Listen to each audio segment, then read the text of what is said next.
Hi and welcome to The Winning Factor. I'm Alan Aitken, and on this show each week we have a look at a couple of upcoming races in Hong Kong and try to isolate the key element of those races that we might look back on later as having been leading us into the winner.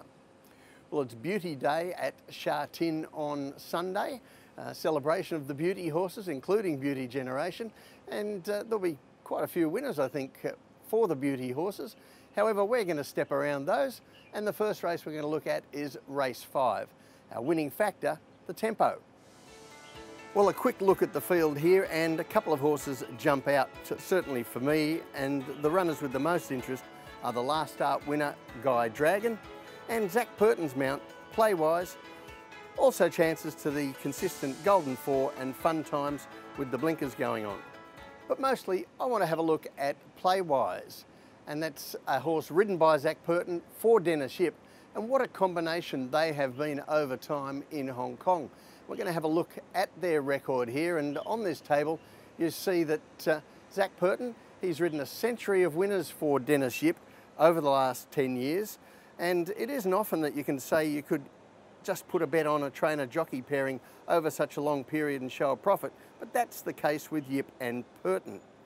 A big part of that is the quality of the rides, and as you can see here, Purton has more rides for Caspar Fownes and Paul O'Sullivan, but he gets a higher percentage of favourites and horses hard in the market when he rides for Yip, and it shows in the results.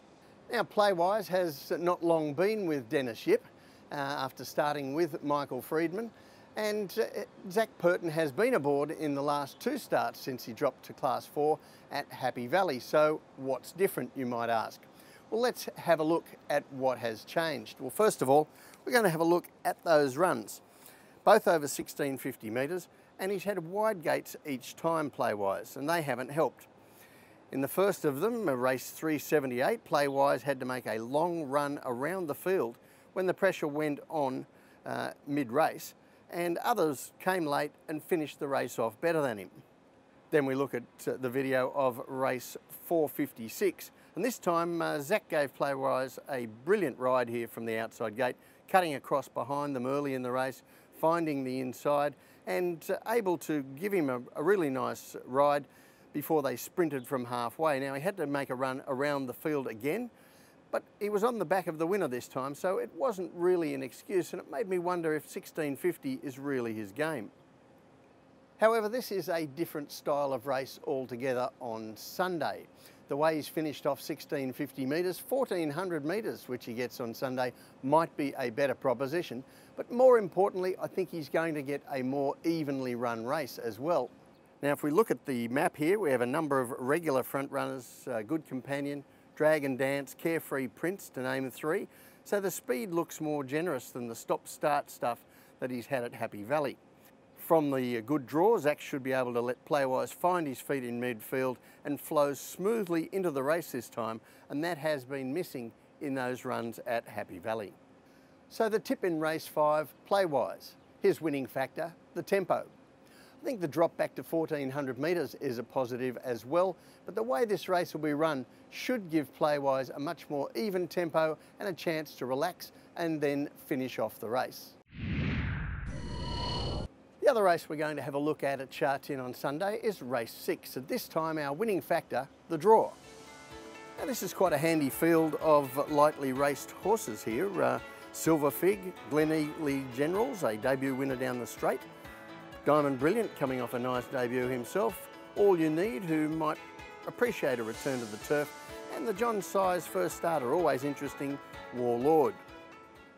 But what I want to do here is go first to our map, because there's something that genuinely stands out when we have a look at the field here, and that is the draws. Now, you see there are double figure barriers for Gleneagles Generals, Diamond Brilliant and Warlord. Now, for Gleneagles Generals, that might not be too big an issue. He has speed and he has Multimax, the likely leader, inside him, and he'll probably follow him across. But it's not going to help Warlord at his first race appearance, and we'll see in a moment how the same gate worked against Diamond Brilliant at his excellent debut.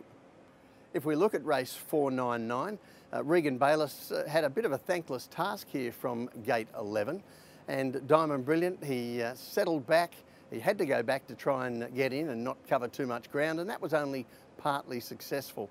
He did have to cover some extra ground, and you'll see here he joins in at the 200 metres with a couple of other runners, but that extra ground that he covered ensured that he didn't quite finish off the race, as well as the two that beat him home.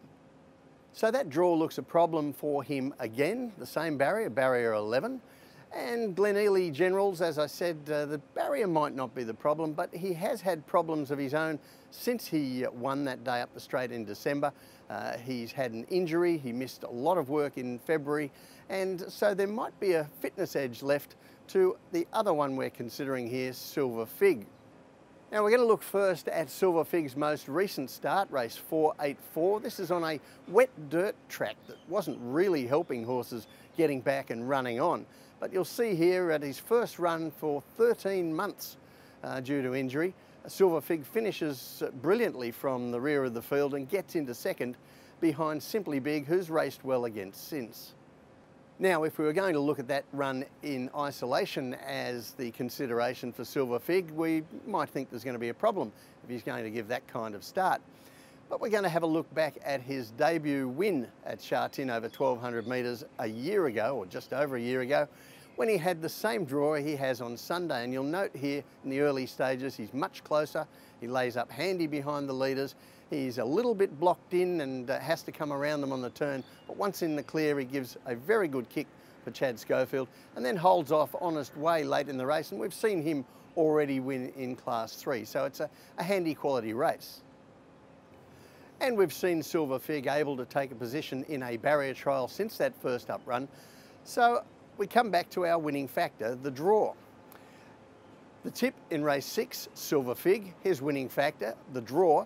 As we've seen previously, he can be handier than he was in that first up dirt run, and I think that's going to be crucial in the race and give him the edge over a couple of other handy, lightly raced horses. Well, that's it for the winning factor this week. Good luck on Sunday. We'll catch you next time.